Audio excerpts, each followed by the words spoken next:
Good to go. All right. Well, we'll get started then. Amy, come back.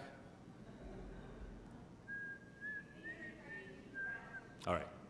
I will go ahead and get started and they can join us. Good morning, everybody. It's so great to see you guys here. So, hi. We are in St. John UCC of Collinsville, doing a little church hopping here as the Metro East Unitarian Universalist congregation. So glad you could all be here. We are a welcoming religious community, and we're so glad you're here. My name is Keith Davis. My pronouns are he and they, and I'm delighted to welcome you all. Hello. It's good to see you all here, whether you're new friends, longtime members, or returning folks. And I hope you'll take the time during the tour afterwards, because we don't have a coffee hour, to just say hi to folks as you're walking around. We welcome everyone to this home of comfort, spirit, justice, and hope. We are Unitarian Universalists.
Faith is the lighting of our chalice. Unitarian Universalists have many different interpretations of the flaming chalice, including the light of reason, the warmth of community, and the flame of hope. If you're watching elsewhere and have a chalice or candle, please light it now and join in saying the unison words projected on the screen. We come together with our tired minds and bodies, with our confusion and questions, our uncertainties and fears. We come together with our hopes, with our past and our ideas, our passions and our faith.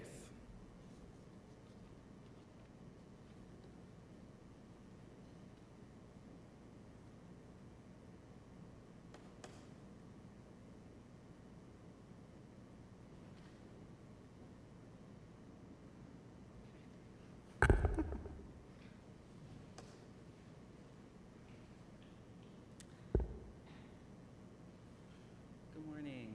Let us enter into this time of meditation and prayer. So I invite you to center as we start. And take a deep breath. We have arrived to that which holds us in this moment of history, as a congregation, as a people in this land, and in the individual transitions of our lives.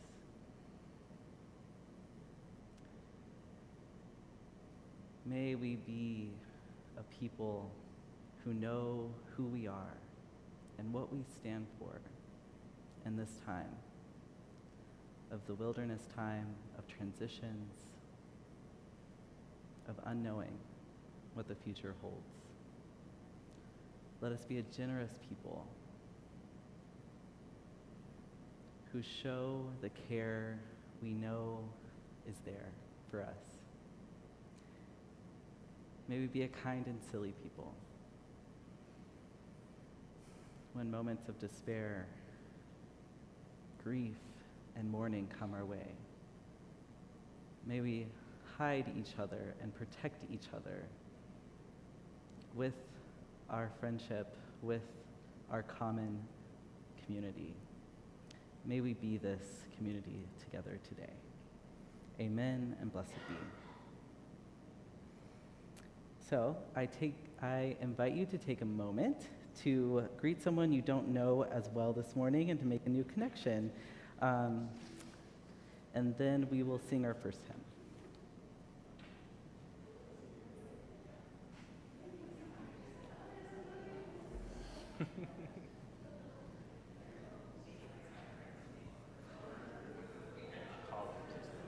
Yeah, you can see everyone. Aw. Hey, good to see you all.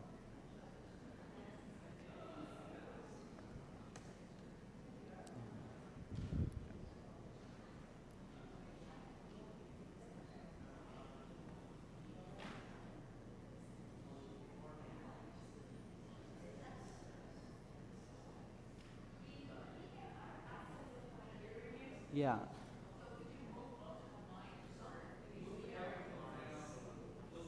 Okay.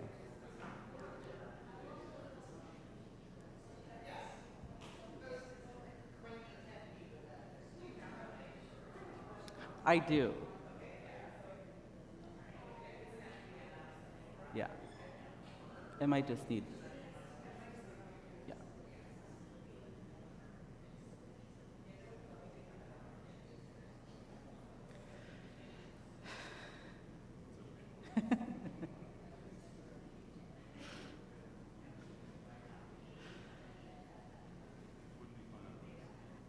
Exactly.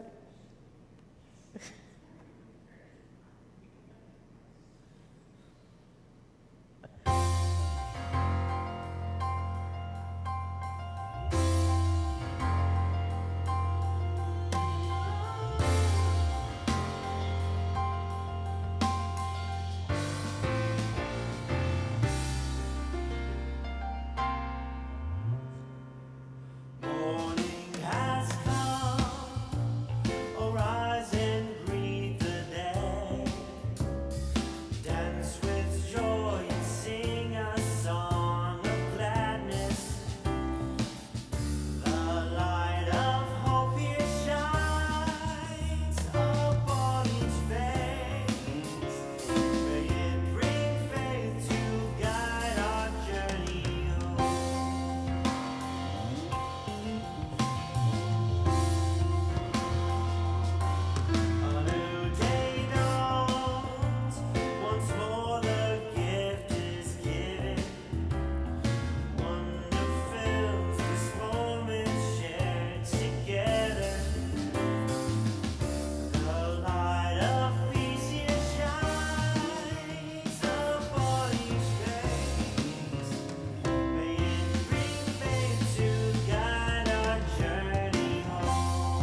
Okay. Today we lift up the value of generosity. And I'll also say the value of interdependence as well, because this recognition that we are a people who are connected, a people who are not alone in this time, is a part of what we are tuning into. As we do that, and as we know what that means, we are living in times that are scarcity, that call us in so many different ways. And in this way, we can live out our values by being a centered people, by being a people who know that there is an abundance when we look at a community together, and be that interdependent web, that we are not supposed to do this alone. We're supposed to do it together.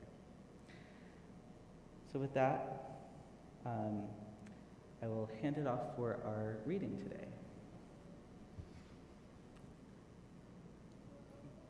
Reading will be from Exodus 16:19 through 36. And Moses said to them, "Let no one leave any of it over until morning." But they did not listen to Moses. Some left part of it until morning, and it became wormy and rotten. And Moses was angry with them. Morning by morning, they gathered it, as much as each needed, but when the sun grew hot, it melted.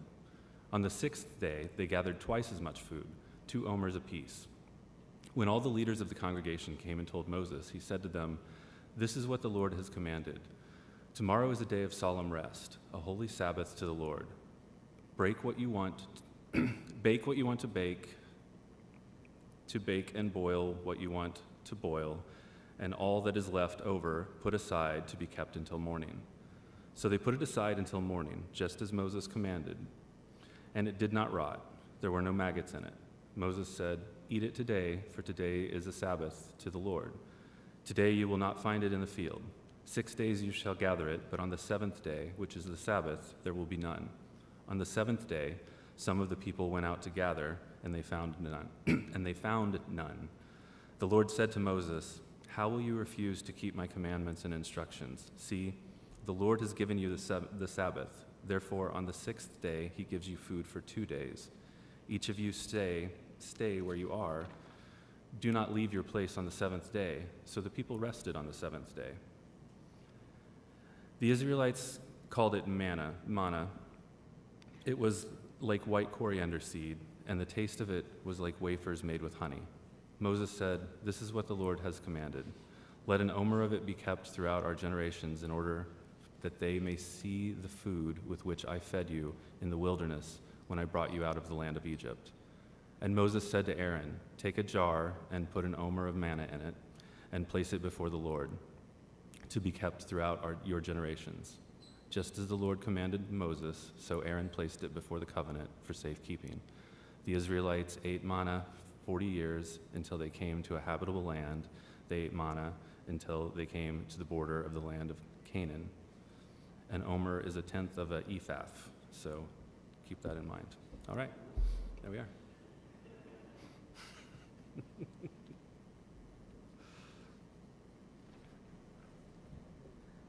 Now is our time for our Joys and Sorrows ritual. As part of our weekly worship service, we take time for the expressions of joy, concerns, or sorrows. Home for us means a place where we can each share the things that weigh down our souls or that fill us with joy, and where those we love surround us in good times and in turmoil. If you would like to recognize a joy or sorrow or a milestone, you can come forward and place it and light a candle, sorry, I did not update my script, to symbolize that joy or sorrow, and then proceed around back where you came from. So come down the middle, and let us be in a spirit of prayer and meditation.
Now is the time for all ages, so I invite you, if you are young or young at heart and want to join me next to the candles. Oh. That'd be great. Yay, friends.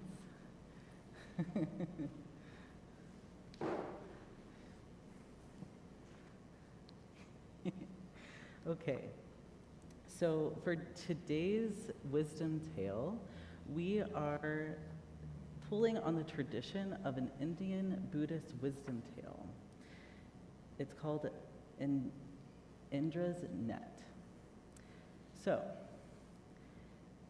it's an image called Indra's Net, and it's a magical web made of silk and light, and when shining jewels at every point at the intersections cross it.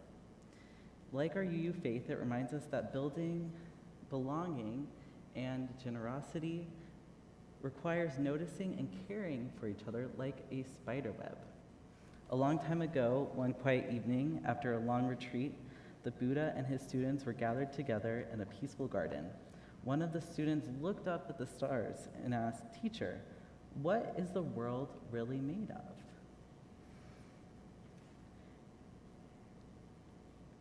The Buddha looked up to the sky and smiled gently. He was quiet for a moment, as if he were remembering something important or beautiful, and then he said, "Long ago, the great god Indra, who watches over the forces of nature, created a magical net. This net stretches out forever in all directions, like an endless spider web made of light and silk. At every place where the threads cross, Indra placed a shining jewel. Every single jewel is special and unique. But there's the amazing part. Each jewel reflects each other's jewel in the whole net. And inside each of those reflections, you can see the other jewels again, and it goes on forever." And in this understanding of what it means to be a material, what it means to be a person in our human bodies, is that we are each one of those jewels. We are each shining out. What does it mean for you to shine out your own light of care and love in the world? Or how have you received that? Can anyone think about that? Think of a time. The what? A time machine? Maybe. What do you mean by time machine? It's magical time? Yeah. That is one way of looking at it. But we're all connected through time. That's true. Anyone else? What does it mean to shine?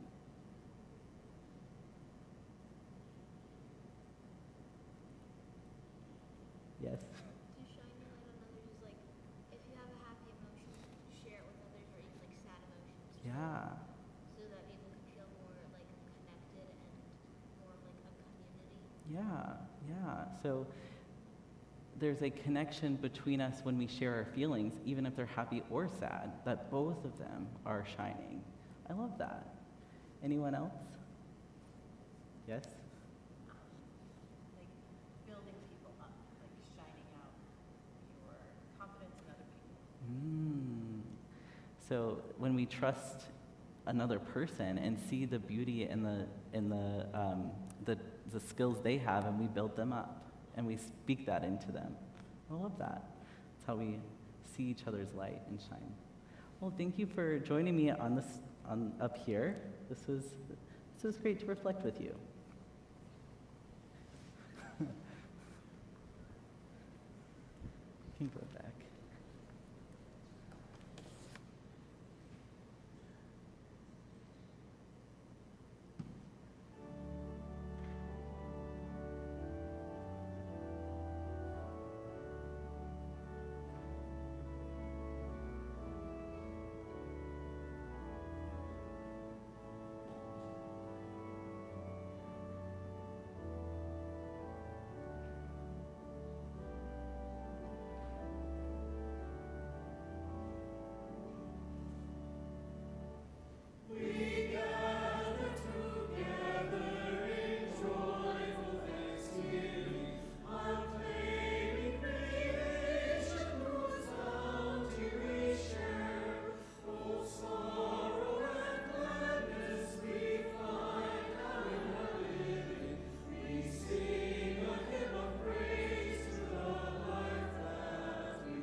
So, last week, we talked about how grumbling and grieving what was makes way for what is to come happen. But it is a time of the in-between. It is messy. It is mourning. It is being a little not okay, or not a lot okay.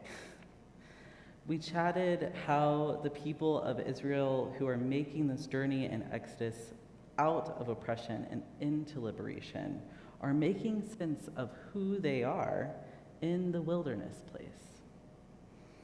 Today, we are walking with them as we wander into a new place. Walter Brueggemann, who was a Christian theologian whose work focuses on the interests of the church offering a counter-narrative to dominant forces of consumerism, militarism, and nationalism. In his discussion of this part of Israel's Exodus journey, he says the gift of manna was only for this time of the wilderness.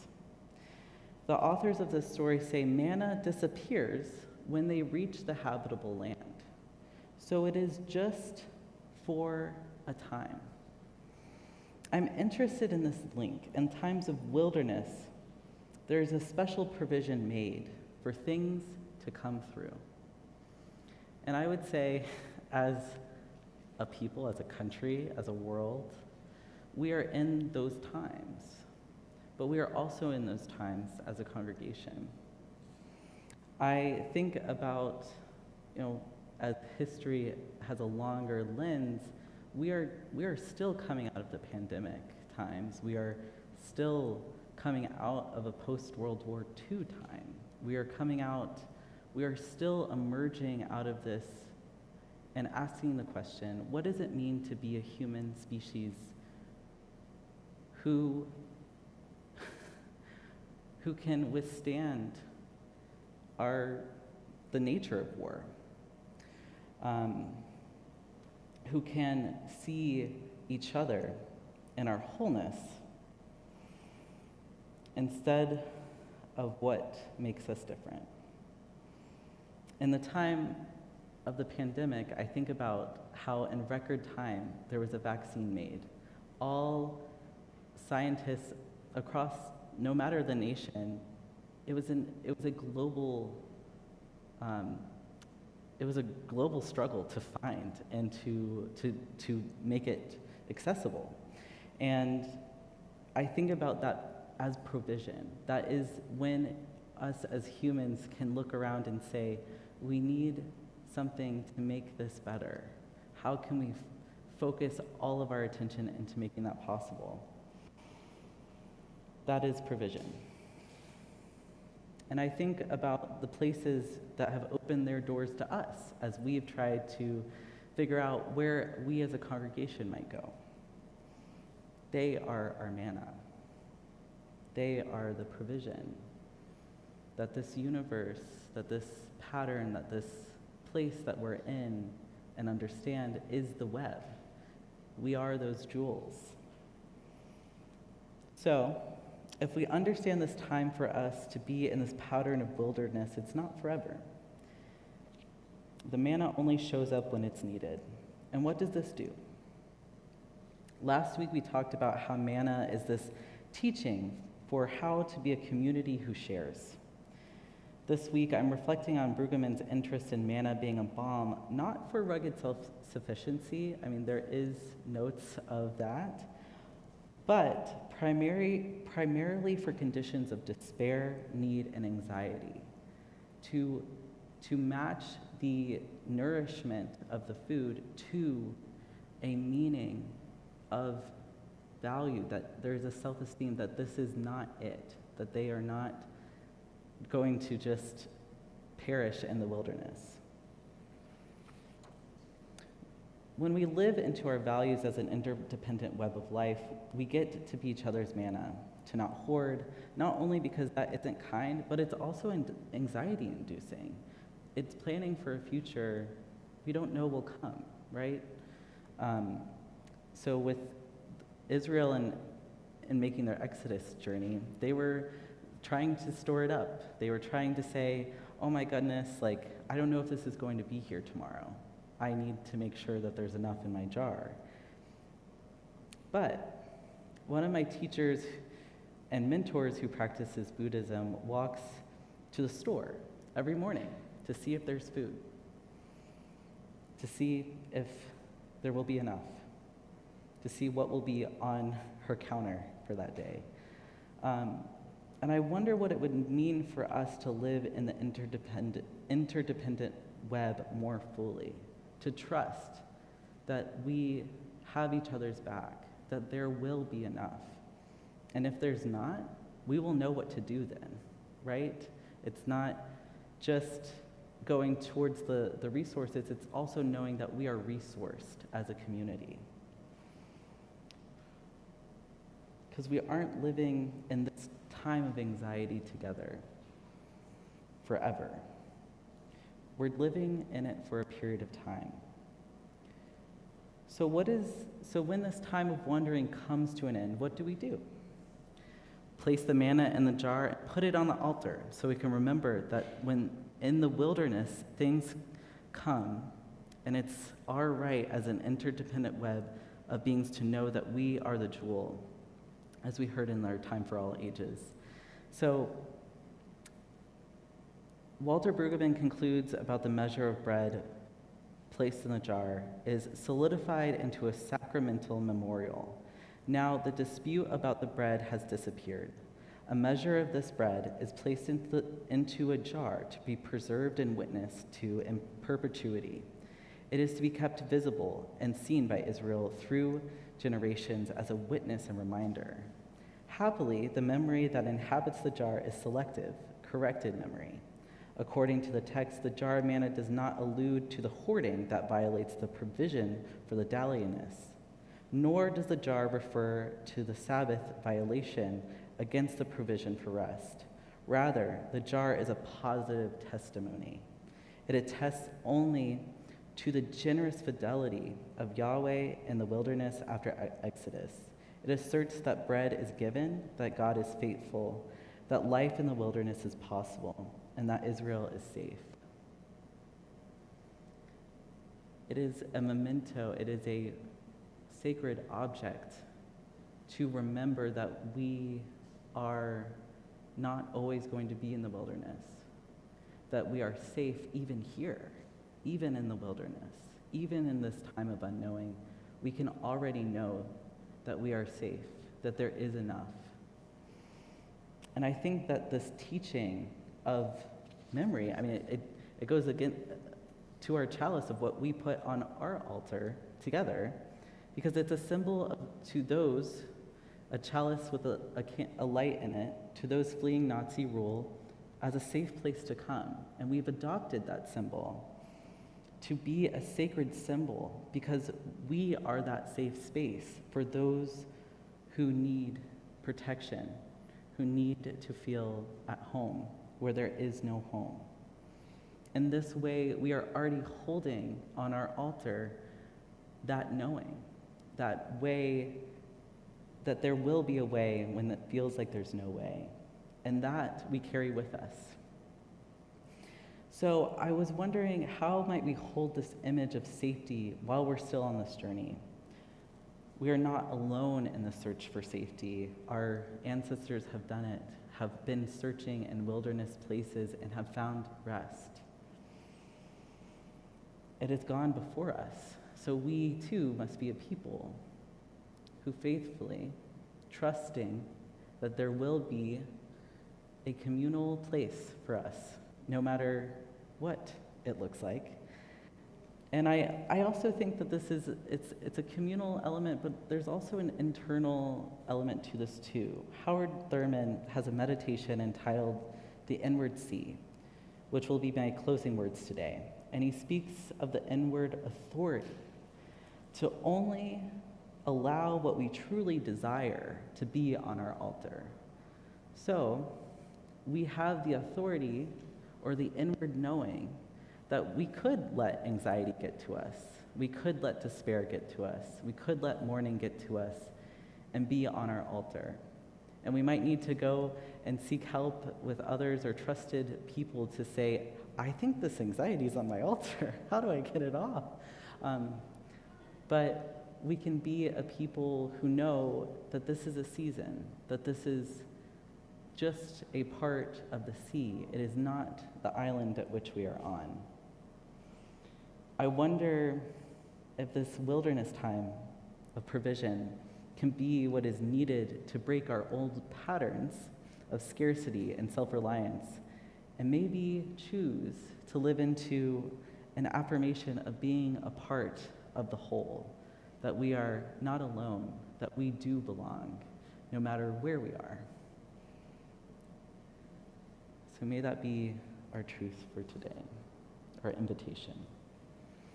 Our final hymn will be on the wall, and I invite us to stand together for the last one.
right.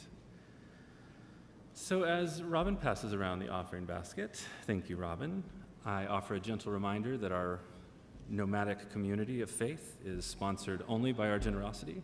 However, if it's your first time here, we got you. If you donate cash, please put it in an envelope that we have there. And support is more than just financial donations. It's also about donating your time and talents. If you're unable to give money, please help our congregation survive and thrive by helping set up or break down when we're at a place that needs that. Volunteer as a worship associate, join the choir, serve as other committees. Please donate as you can and as you're able. All types of support are needed for our congregation to prosper. And please join me in our offertory prayer projected on the screen. May this offering equip us to inspire love and seek justice. Thank you, ma'am. Announcements. So upcoming, we have the wonderful Robin Berkeley, who just collected money for us. So there we are. And then Jamie at the end of the month on Potluck Sunday. We are right here on the setup and takedown, so next week we will be back home, I believe, right, in the Mason Lodge in Glen Carbon. And yeah, that's the. Do we have additional announcement slides? I do have one announcement to add, but otherwise, okay. Choir practice will be the 23rd after church. Anything else? Are we at the end of them? Okay, then the only other announcement I have is after we're done here, there's not going to be a coffee hour. Instead, if you are interested in a tour, please kind of join us at the front near the Joys and Sorrows lights as we blow them out, and then we'll have a guided tour. I'm not sure who will be guiding it, but Amy will be guiding it. I wasn't sure if it was Amy or Eden, so Amy will provide the guided tour. I've been on it once. It was fantastic. I would do it again, so that's where we're at. All right. So please all join me in reciting the prayer as we extinguish our chalice. The light of truth and beauty cannot be put out. We are keepers of this flame until we meet again.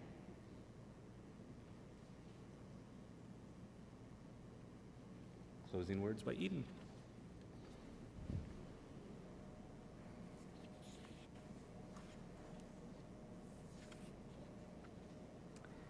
So these are the words from Howard Thurman, who was a civil rights activist and theologian. He was called the old man of the movement and mentored Dr. Martin Luther King. And his words are, "There is in every person an inward sea, and in that sea there is an island, and on that island is an altar. And standing guard before that altar is the angel with the flaming sword. Nothing can get by that angel to be placed upon that altar unless it has the mark of your inner authority.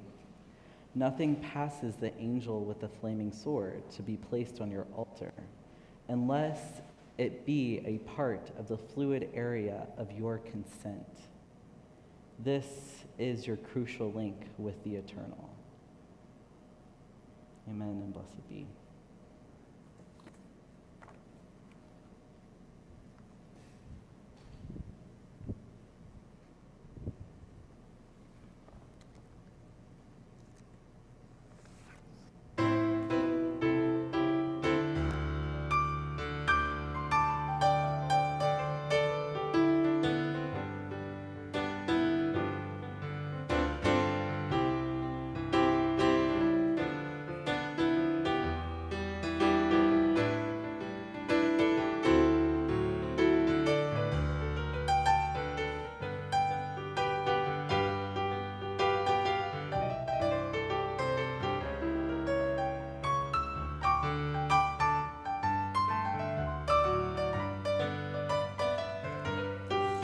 Precious Lord, take my hand, lead me on, let me stand. I am tired, I am weak, I am worn. Through this storm, through the night,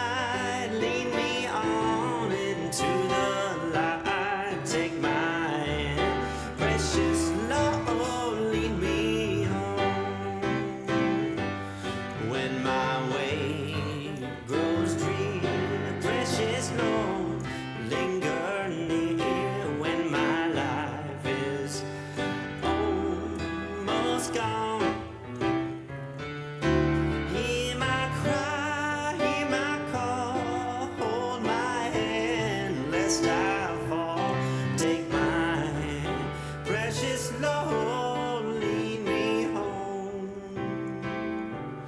Precious Lord, take my hand, lead me on, let me stand. I am tired, I am weak, I am worn.